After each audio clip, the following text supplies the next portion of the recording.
Good morning friends, myself Rahul Kumar and today I am going to start a new topic governor general. ठीक है, तो चलिए दोस्तों start करते हैं इस टॉपिक को और देखते हैं बिहार के गवर्नर जनरल के बारे में।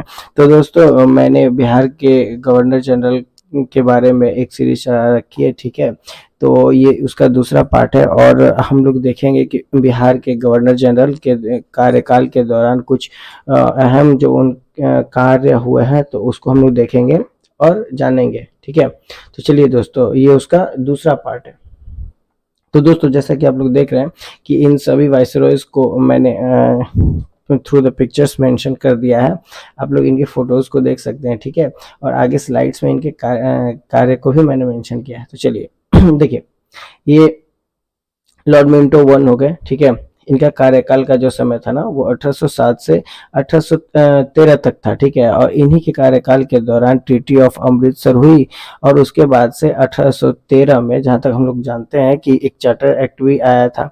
उसमें क्या हुआ था कि ब्रिटिश ईस्ट इंडिया कंपनी का जो मोनोपोली था ना वो एक खत्म सा हो गया था। ठीक है, उसके बाद से हम लोग देखते हैं लॉर्ड हास्टिंग के बारे में। हम लोग देखते हैं लॉर्ड हास्टिंग का जो कार्यकाल था ना वो 1813 से लेके 1823 तक का था। ठीक है, और इस इनके कार्यकाल में हम लोग देखते हैं कि रौतवारी जो सिस्टम था वो मद्रास में चालू हुआ था और उस टाइम पे मद्रास के जो गवर्नर के तौर पर नियुक्त किए गए थे वो थॉमस मुनरो थे। उस टाइम उस 1820 का वो ईयर था। ठीक है, उसके बाद से हम लोग देखते हैं कि policy of intervention of war. देखिए उस टाइम पे क्या हुआ था ना कि एक तरीके से इनके बोल सकते हैं कि पावर को सुपीरियर बनाने के लिए उस टाइम पे पॉलिसीज भी ये लोग ला रहे थे। तो ये था। फिर उस टाइम फिर उसके बाद से हम लोग देखते हैं कि एंग्लो नेपाल वॉर हुआ ब्रिटिशर्स के साथ नेपाल वॉर हुआ और वो 1814 से 1816 का पीरियड था और उसमें हम लोग देखते हैं कि ट्रीटी ऑफ सिगौली हुआ।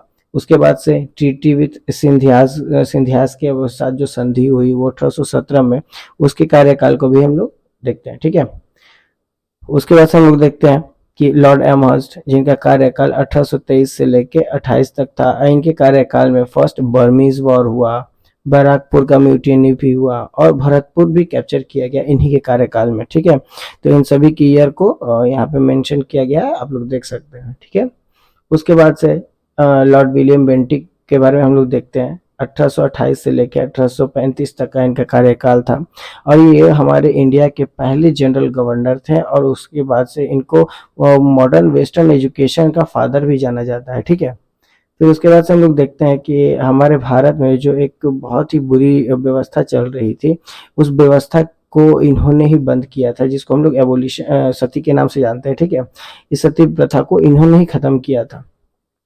फिर खत्म तो नहीं बोल सकते बट हाँ इनके द्वारा बंदी की गई थी, बाकी हमारे भारतीयों के द्वारा बहुत सारे अभियान चलाए गए। ठीक है, फिर उसके बाद से हम लोग देखते हैं कि पहला मेडिकल कॉलेज स्टार्ट किया गया था कोलकाता में, वो 1835 में था। उसके बाद से इंडियन सॉरी उसके बाद से इंग्लिश लैंग्वेज को इंडियन कॉलेजेस में लागू किया गया था। ठीक है, इंट्रोड्यूस किया गया था तो इन्हीं के कार्यकाल में। उसके बाद हम लोग देखते हैं सर चार्ल्स मेटकाफ के बारे में। इनका कार्यकाल जो था ना 1835 से 1836 ये एक ही साल का था। इस टाइम पे ये इन्होंने एक प्रेस लॉ लाया था।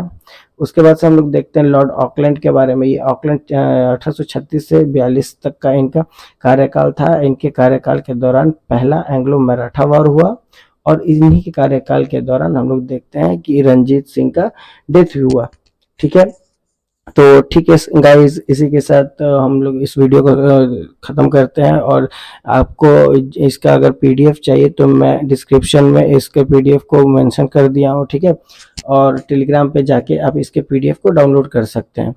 तो ठीक है, इसी के साथ हम लोग वीडियो को समाप्त करते हैं और मिलते हैं अपने नेक्स्ट वीडियो में। तो thanks for watching and supporting Criterion. Let's meet with a new topic in my next video. Thank you.